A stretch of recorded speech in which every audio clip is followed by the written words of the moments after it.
Nous abordons ici le premier exercice Word niveau avancé. Ces mises en pratique vont servir à nous familiariser avec des techniques spécifiques pour réaliser des présentations professionnelles et structurées. Les tableaux, notamment, seront largement sollicités, mais pas seulement. De plus, tous les acquis consolidés jusqu'alors, comme les méthodes de mise en page et les taquets de tabulation, seront nécessaires.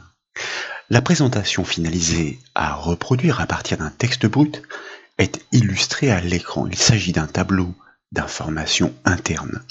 Les responsables d'une société y sont recensés. Il va s'agir de découvrir et de mettre en œuvre les spécificités permettant d'attribuer des réglages maîtrisés au tableau Word. Pour débuter la conception, nous devons commencer par réceptionner les informations textuelles, comme toujours proposées au téléchargement depuis le site bombache.fr. Le document propose l'intégralité du texte dénué de mise en forme et de mise en page. Il va donc s'agir de structurer ces informations pour atteindre le même résultat que celui proposé par le modèle pour l'instant fort éloigné. Le premier paragraphe est le titre. Il doit être encadré et centré sur la largeur de la page. Des réglages spécifiques de bordure sont à entreprendre. Toutes les autres informations doivent être encadrées, organisées dans des tableaux. Le premier d'entre eux présente quelques particularités. On note la présence d'un texte orienté à la verticale. De même, la première cellule est une fusion de plusieurs cases.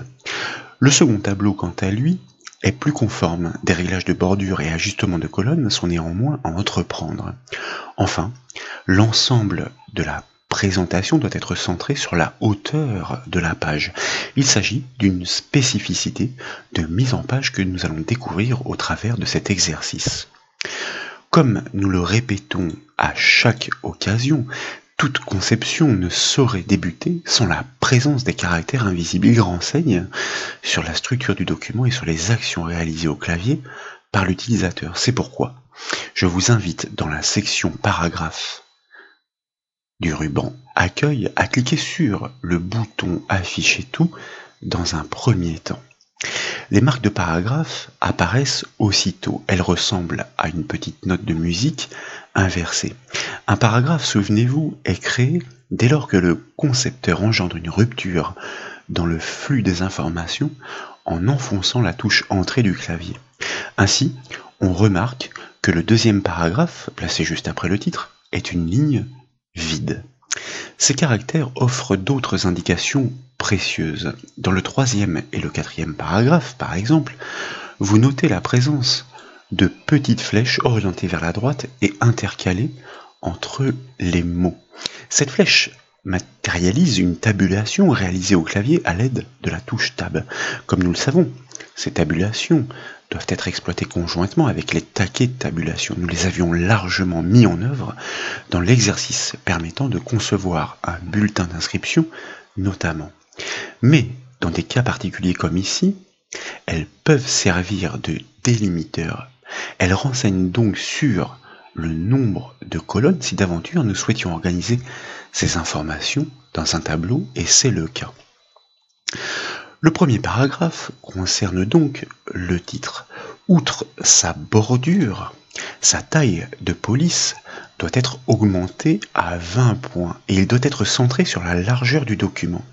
Rappelez-vous, l'alignement des paragraphes dépend de la position des retraits sur la règle. Par défaut, ils sont placés aux extrémités.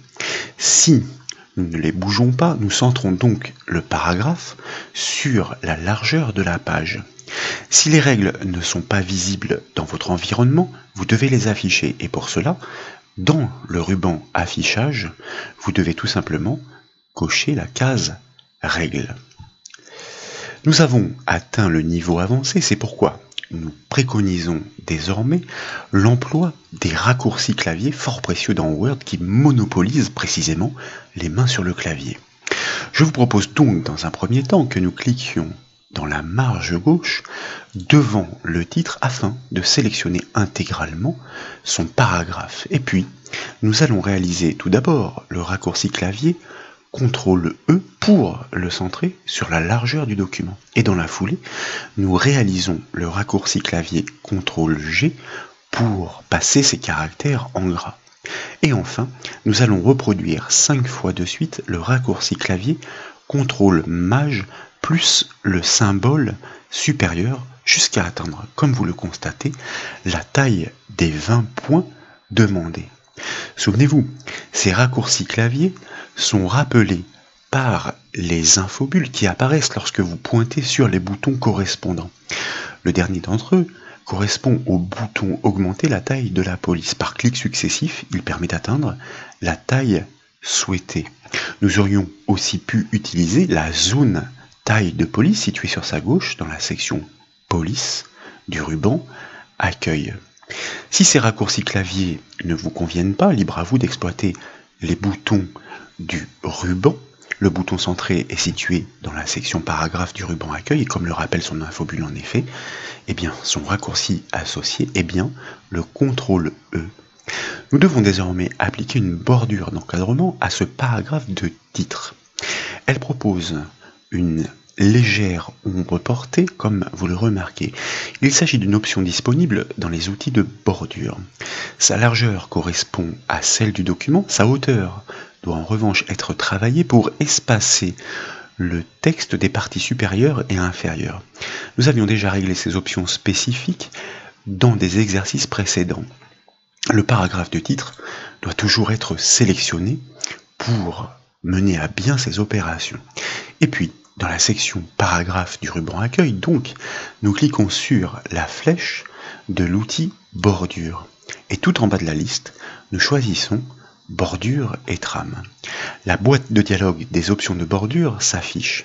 L'onglet bordure doit être activé par défaut. Avec la liste déroulante largeur, nous allons commencer par régler effectivement cette épaisseur sur 1,5 point en la choisissant directement dans la liste donc. Et dans la colonne type sur la gauche de la boîte de dialogue, je vous propose que nous cliquions sur l'option ombre.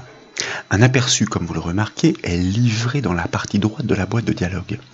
La bordure encadre le paragraphe sélectionné, l'épaisseur du trait a bien été grossie, l'ombre portée a bien été appliquée. Il reste à aérer la présentation en augmentant l'espace entre le texte et les traits de bordure. Et pour cela, nous devons atteindre les options de bordure. Je vous propose donc que, en bas à droite de la boîte de dialogue, nous cliquions sur le bouton Options.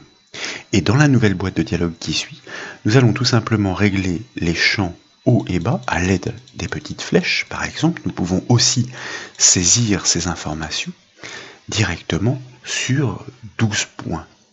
Puis, nous pouvons valider en cliquant sur le bouton OK afin de revenir sur la boîte de dialogue précédente et comme vous le remarquez, l'aperçu indique bien que la présentation est désormais aérée.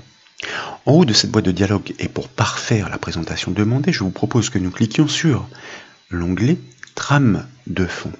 Et nous allons ensuite déployer la zone remplissage, la liste déroulante, pour choisir un gris clair, c'est-à-dire une couleur d'arrière-plan à appliquer à ce titre désormais encadré. Nous rapprochons ainsi de l'arrière-plan proposé par le modèle. Nous validons tous ces réglages en cliquant sur le bouton OK en bas de la boîte de dialogue. Nous obtenons bien un titre centré sur la page. Sa bordure l'encadre effectivement sur toute la largeur. Elle propose une ombre portée avec une épaisseur de trait remaniée. De plus, l'espace avec le texte a bien été augmenté. En somme, nous avons respecté les réglages imposés par le modèle sur lequel nous pouvons revenir pour le constater.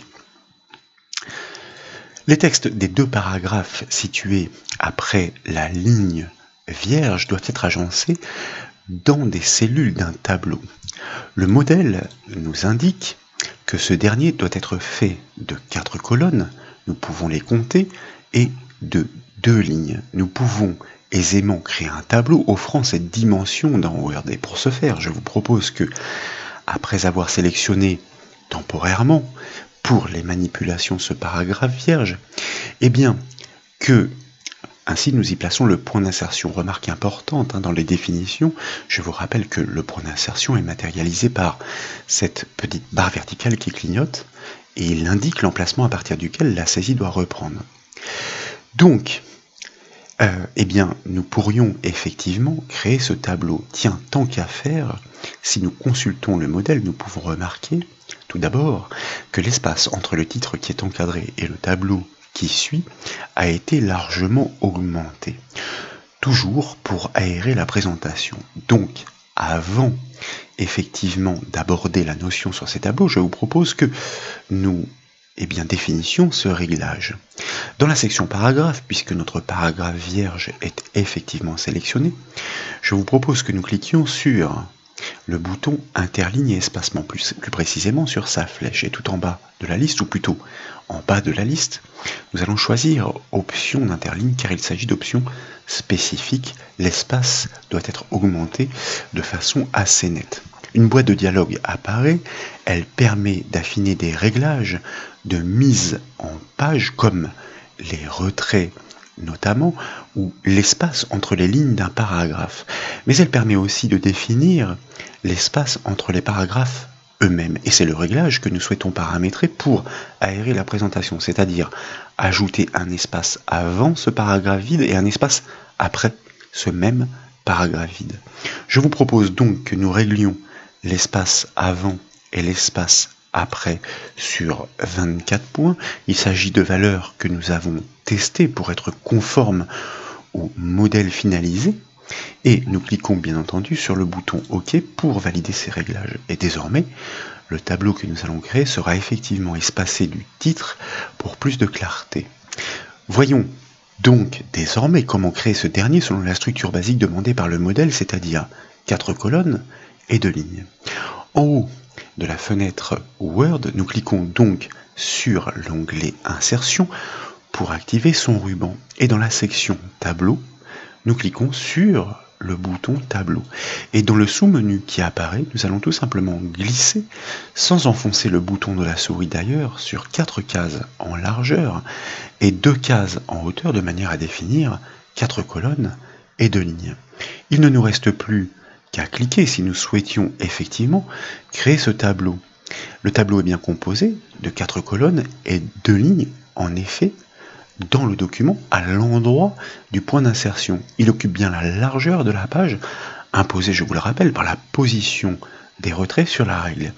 Il est livré certes dans sa forme la plus standard. C'est la raison pour laquelle des rubans contextuels apparaissent en haut de la fenêtre Word. Il s'agit des rubans création et mise en page à l'extrémité droite. Ces derniers ne sont visibles que lorsque le tableau est sélectionné comme vous le constatez. Ils offrent toute une batterie d'outils permettant de régler les attributs de tableau Word. Cependant, cette méthode, outre les réglages, impose de couper chacun des textes existants indépendamment pour les déplacer dans les cellules correspondantes. Comme les informations textuelles ne sont pas à saisir, ils sont délimités par des tabulations, comme nous l'avons constaté, Word propose une autre méthode très efficace. Il s'agit de convertir le texte existant en tableau. Les tabulations serviront d'indicateurs pour créer les séparations en colonnes. Nous devons donc premièrement supprimer le tableau précédemment créé. La méthode la plus simple consiste à annuler la dernière action. Je vous propose au clavier de réaliser le raccourci CTRL plus Z. Il s'agit d'une combinaison standard permettant d'annuler les dernières actions en cascade. Vous pouvez aussi cliquer sur la flèche de retour située dans la barre d'accès rapide elle-même, placée au-dessus des rubans, et vous voyez que l'infobulle rappelle bien son raccourci clavier CTRL Z. En cliquant et en glissant dans la marge gauche comme nous savons désormais le faire, nous l'avons appris au travers des exercices, je vous propose de sélectionner les deux premiers paragraphes qui sont concernés par cette structure à réaliser sous forme de tableau. Et puis, dans le ruban Insertion, de nouveau, nous cliquons sur le bouton Tableau, mais cette fois, dans la liste, nous allons choisir l'option Convertir le texte en tableau. Une boîte de dialogue apparaît, elle permet de préciser le nombre de lignes et de colonnes construisant le tableau. Mais comme vous le remarquez, grâce aux tabulations prédisposées, Word est capable de fractionner automatiquement l'information. De fait, il propose de créer un tableau composé de 4 colonnes et de 2 lignes sur la base des 2 paragraphes sélectionnés. Les lignes sont bien entendu définies selon le nombre de paragraphes détectés. Comme le proposent les options en bas de la boîte de dialogue, il est possible de créer les colonnes du tableau sur d'autres délimiteurs. Il peut s'agir des points-virgules comme des marques de paragraphes ou encore tout autre caractère spécial à inscrire dans la zone prévue à cet effet. Les autres réglages peuvent être conservés par défaut. Nous avons du travail avant de rejoindre le résultat proposé par le modèle et pour cela, nous exploiterons donc les rubans contextuels que nous avons évoqués précédemment. Je vous propose que nous validions cette création en cliquant sur le bouton OK en bas de la boîte de dialogue. Le tableau s'insère dans sa forme la plus basique certes, mais il intègre dans ses cellules tous les textes des 2 paragraphes sélectionnés. Cet outil présente donc un gain de temps précieux dans ces contextes particuliers. Les colonnes possèdent toutes la même largeur à ce stade et les lignes ont la même hauteur. Pour sélectionner un tableau, il suffit de cliquer à l'intérieur de l'une de ces cellules. Dès lors, et comme nous l'avons évoqué précédemment, les 2 rubans contextuels, création et mise en page, se proposent. Nous ajusterons les dimensions en temps voulu. Nous devons premièrement nous soucier de la structure et de l'apparence du tableau. Nous allons revenir sur le modèle de manière à faire un petit point. Le premier texte muscle tout fait office de titre. Il doit être fusionné sur 2 cellules en hauteur. En d'autres termes, ces 2 cases doivent être regroupées. Je vous propose donc que nous commencions par cliquer et glisser sur la première et la seconde cellule en hauteur pour les regrouper dans la sélection. Puis, nous allons cliquer sur l'onglet Mise en page en haut de la fenêtre Word pour activer son ruban contextuel. Et dans la section Fusionner, elle porte bien son nom, eh bien nous allons cliquer sur le bouton Fusionner tout simplement. Cette opération permet en effet de réunir les 2 cellules comme vous le constatez. Dans la foulée, dans la section Alignement de ce même ruban, je vous propose de cliquer sur le bouton centré, celui du milieu. De fait, le texte est désormais centré dans la hauteur et dans la largeur de sa cellule. Et puis, nous réalisons, là encore dans la foulée, le raccourci clavier CTRL plus Maj plus le symbole supérieur. Vous constatez que le ruban accueil n'est plus visible puisque nous sommes sur le ruban mise en page, effectivement pour augmenter la taille de sa police à 12 points.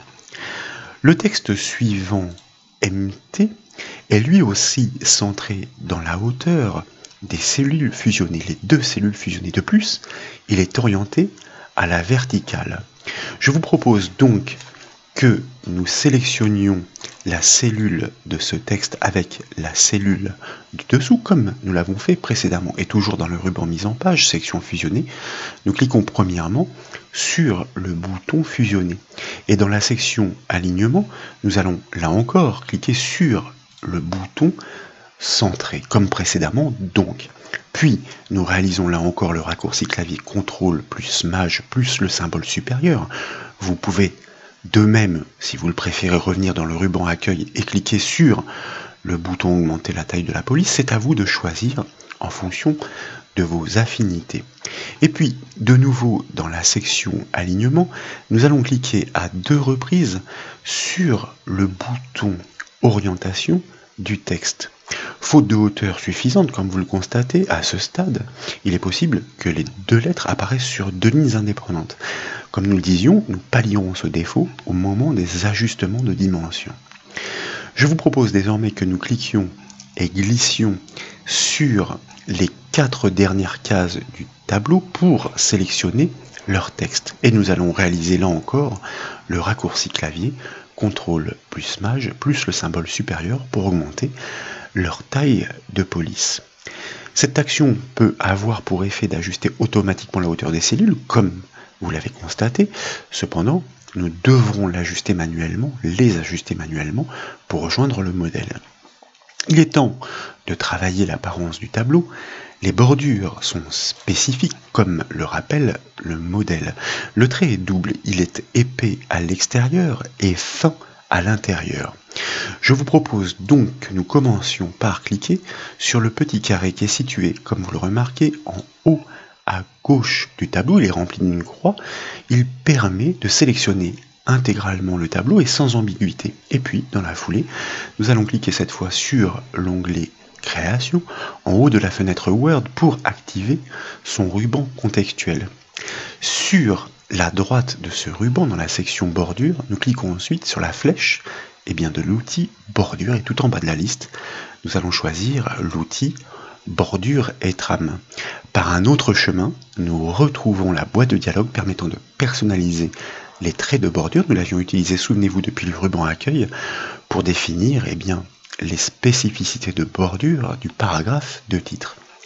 Plusieurs réglages sont à entrevoir. Nous allons commencer par le style du trait en faisant défiler l'ascenseur vers le bas jusqu'à trouver précisément, comme vous le constatez, cette bordure avec le trait épais à l'extérieur et fin à l'intérieur.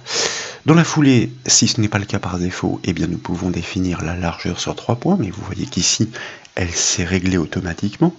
Et dans la colonne type sur la gauche de la boîte de dialogue, nous allons cliquer sur encadrement de manière à, comme l'indique l'aperçu, à ce que les bordures, les traits intérieurs, ne soient pas réglés sur ces mêmes spécificités. Il ne nous reste plus qu'à valider ces réglages en cliquant sur le bouton OK. Et de retour sur le document, vous constatez que les bordures dans l'encadrement du tableau sont conformes à celles proposées par le modèle. En revanche, les bordures intérieures, qui sont bien proposées par le modèle, comme vous le constatez, ont disparu. Nous aurions pu les définir dans le même temps, mais pour mieux comprendre le processus, pour l'instant, nous décomposons les étapes. Le tableau doit toujours être sélectionné intégralement. Si ce n'est pas le cas, je vous rappelle le clic sur le petit symbole du carré en haut à gauche dès lors que nous pointons sur le tableau à la souris. Dans le ruban création contextuel, de nouveau, nous cliquons sur la flèche de l'outil bordure et choisissons bordure et trame tout en bas de la liste. Désormais, dans la zone style, nous allons choisir un trait continu, grisé, comme celui-ci. Et puis, nous allons conserver la largeur par défaut. S'il n'est pas sur un demi-point, à vous de la régler.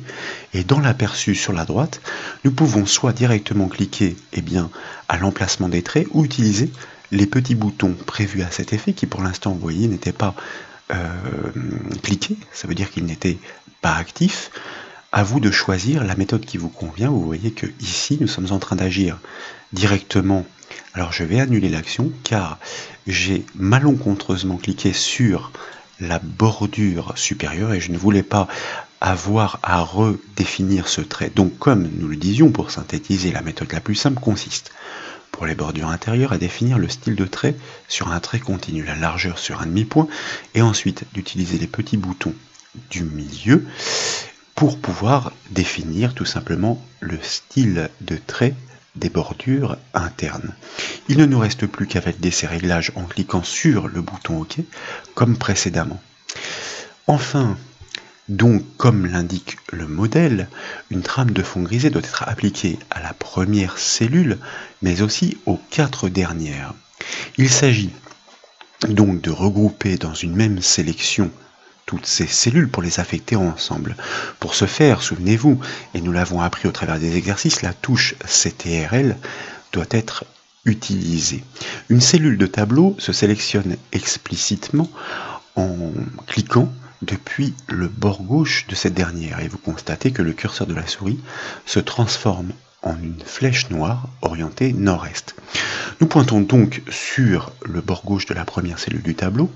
Lorsque le pointeur se transforme effectivement en une flèche noire, nous cliquons une fois avec le bouton gauche de la souris. Et tout en maintenant la touche CTRL enfoncée, nous allons cliquer et glisser de manière à sélectionner les 4 dernières en partant là aussi du bord gauche de la première tant qu'à faire, même si nous aurions pu partir du texte. Autant être précis.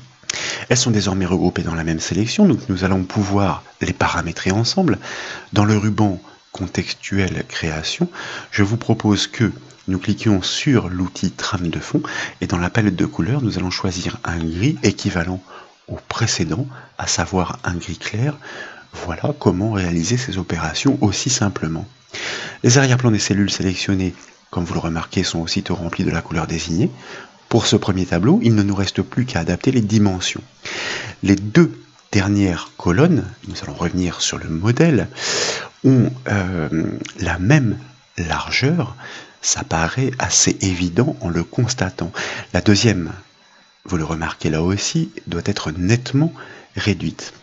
Dès lors qu'un tableau Word est sélectionné ou que le point d'insertion est placé dans l'une de ces cellules, des curseurs de dimensionnement se proposent sur la règle au-dessus du document.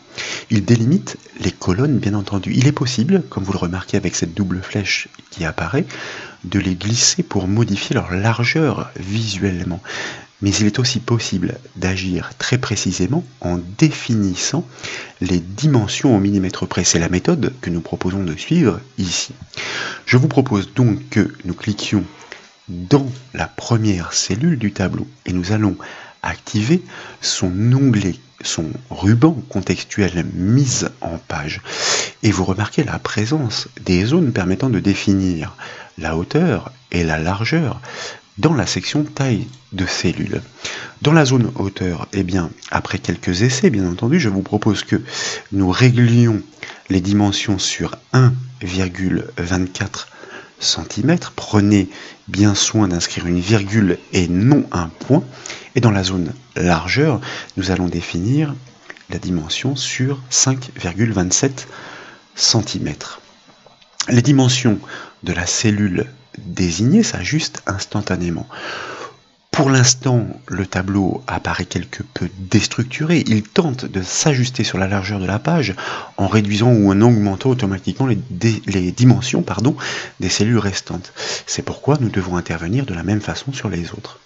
Je vous propose donc désormais que nous cliquions dans la deuxième cellule pour y placer le point d'insertion et pour la désigner.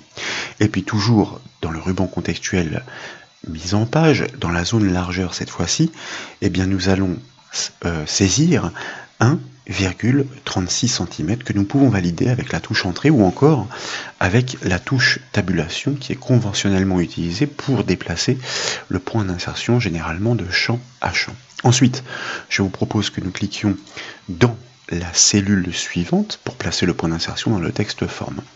Et nous allons régler sa largeur sur 4,81 cm en validant par exemple avec la touche tabulation, et puis sa hauteur sur 0,45 cm. En effet, la première de ces deux lignes est plus petite que l'autre. Et comme vous le remarquez, nous perdons la hauteur globale prédéfinie pour le tableau. Il est donc intéressant d'avoir commis cette erreur, car nous saurons désormais qu'il est préférable d'ajuster les dimensions des cellules non fusionnées dans un premier temps. Je vous propose ensuite que nous cliquions dans la cellule du dessous pour placer le point d'insertion dans le texte esthétique. Et cette fois-ci, nous allons effectivement corriger cet écart en réglant sa hauteur sur 0,79 cm que nous validons. Alors, ce n'est pas la hauteur, autant pour moi, que je viens de régler, mais c'est la largeur. Donc, en commentant, j'ai effectivement commis cette erreur. Donc, 0,79, je reviens après avoir annulé, bien entendu. Et grâce à la somme des deux hauteurs, désormais, eh bien, vous remarquez que nous récupérons la hauteur globale du tableau que nous avions perdue du fait de ces réglages sur les cellules non fusionnées. Ensuite donc, je vous propose que nous cliquions dans la cellule du texte diététique et nous allons, là encore, régler sa largeur sur 4,80. Nous avions effectivement remarqué que les deux colonnes avaient exactement la même largeur. Et fort logiquement, la largeur de la cellule du dessous s'adapte automatiquement. Prenez soin néanmoins de désigner la cellule en plaçant le point d'insertion dans le texte. Si vous sélectionnez la case intégralement, avec, souvenez-vous, le curseur de la flèche noire, vous risquez de définir sa largeur indépendamment des cellules liées dans la même colonne. De fait, nous constatons que les mots ne sont pas correctement formaté ou organisé dans les 4 dernières cases. Ce défaut ne sautait pas aux yeux tant que nous n'avions pas remanié les dimensions. Donc je vous propose que nous sélectionnions les 4 cellules en cliquant et en glissant de la première à la dernière, et tout simplement, dans le ruban mise en page, il ne nous reste plus qu'à cliquer depuis la section alignement sur le bouton centré comme nous l'avions fait précédemment. Notre premier tableau est terminé, il correspond désormais au modèle finalisé, comme vous le remarquez lorsque nous basculons de l'un à l'autre. Fort des acquis consolidés au travers des manipulations précédentes, nous devons désormais créer et structurer le second tableau. Tant que possible, nous essaierons de regrouper les opérations qui peuvent l'être. Je vous propose dans un premier temps que nous commencions par sélectionner les 6 paragraphes en cliquant et en glissant depuis la marge gauche, comme nous savons parfaitement le faire désormais. Et comme précédemment, nous activons donc le ruban insertion, et puis nous cliquons sur le bouton tableau et nous allons choisir, grâce aux tabulations, de convertir ce texte en tableau. Et comme vous le remarquez, dans la boîte de dialogue qui suit, il ne nous reste plus qu'à conserver les options par défaut, car il y a bien 3 colonnes et 6 lignes, si bien que nous pouvons désormais valider par OK. Comme précédemment, donc, et nous insistons grâce aux tabulations en jouant le rôle de délimiteur, le tableau est parfaitement construit. Il encapsule automatiquement les textes dans les cellules respectives, c'est précieux. Tous doivent être alignés à gauche avec un retrait, d'ailleurs nous pouvons le constater effectivement par rapport au bord gauche, comme vous le remarquez. Ils doivent être centrés dans la hauteur de chacune des cellules. Nous allons profiter de la sélection globale toujours active, quoique, entre-temps, en ce qui me concerne, je l'avais désélectionné, c'est pourquoi nous cliquons sur le petit carré, comme nous l'avions évoqué, pour pouvoir le désigner intégralement de nouveau. Et dans la section alignement du ruban contextuel mise en page, je vous propose que nous cliquions cette fois-ci sur le premier bouton de la deuxième rangée, au centre, à gauche. Ainsi, nous conservons l'alignement horizontal à gauche, mais lorsque nous augmenterons les dimensions en hauteur, chacun des textes sera effectivement centré dans la hauteur. Pour définir les retraits, nous devons désormais agir colonne à colonne. Les curseurs sont en effet proposés par rangée comme vous le constatez entre les outils de redimensionnement que nous avons explicités précédemment. Sur la règle horizontale donc. Pour sélectionner précisément et indépendamment une colonne dans un tableau Word, il s'agit de se positionner, comme vous le remarquez, juste au-dessus. Et le curseur de la souris se transforme en une croix noire orientée vers le bas, il désigne la colonne. Il ne reste plus qu'à cliquer. Sur la règle horizontale pour cette première colonne, je vous propose donc, pour la première section, que nous glissions le curseur du retrait gauche par sa base inférieure à 0,5 cm. Un jeu de retrait est effectivement proposé pour chaque colonne, chaque section. Nous parvenons donc à aérer la présentation en décalant les mots du bord gauche de la colonne. Nous sélectionnons de la même façon ensuite effectivement la deuxième colonne indépendamment et explicitement, et de la même façon nous allons glisser à 0,5 cm le curseur du retrait gauche 0,5 cm plus loin. Et puis après avoir cliqué n'importe où ailleurs pour désélectionner la deuxième colonne, nous sélectionnons explicitement la troisième et dernière colonne et nous repoussons 0,5 cm plus loin, là encore, le curseur du retrait gauche. Ces réglages ont pour l'instant tendance, comme vous le remarquez, à déstructurer le tableau dans la mesure où les dimensions ne sont pas encore ajustées. La première ligne représente les titres comme l'indique le modèle. Ils doivent être affichés en gras et en taille 12 points. C'est pourquoi je vous propose tout simplement que nous sélectionnions cette première ligne en cliquant dans la marge en regard comme nous savons faire pour un paragraphe. Nous réalisons le raccourci clavier CTRL-G pour les passer en gras et CTRL majuscule plus le symbole supérieur ou encore, je vous le rappelle, le bouton augmenter la taille de la police dans le ruban accueil. Et puis dans la foulée, je vous propose que nous activions le ruban contextuel création et nous allons profiter pour régler la trame de fond sur un gris clair, mais vous notez que la couleur par défaut a été mémorisée, si bien que nous pouvons directement cliquer dessus. Les bordures de ce tableau sont similaires au précédent. Nous proposons donc de reproduire les réglages, mais cette fois nous devons les paramétrer en une seule fois, tant qu'à faire. Donc, je vous propose que nous cliquions sur ce fameux petit carré en haut à gauche du tableau pour le désigner intégralement. Et dans le ruban création, nous cliquons, comme toujours, sur la flèche de l'outil bordure et tout en bas, nous choisissons bordure et trame. Dans un premier temps, je vous propose donc que nous définissions le style de trait pour les bordures extérieures sur le trait épais à l'extérieur et fin à l'intérieur avec une largeur de 3 points. Et dans la zone aperçue, nous allons tout simplement désactiver les boutons du milieu pour indiquer à Word bien, que les traits internes ne sont pas concernés. Il s'agit uniquement de la bordure d'encadrement pour ce tableau.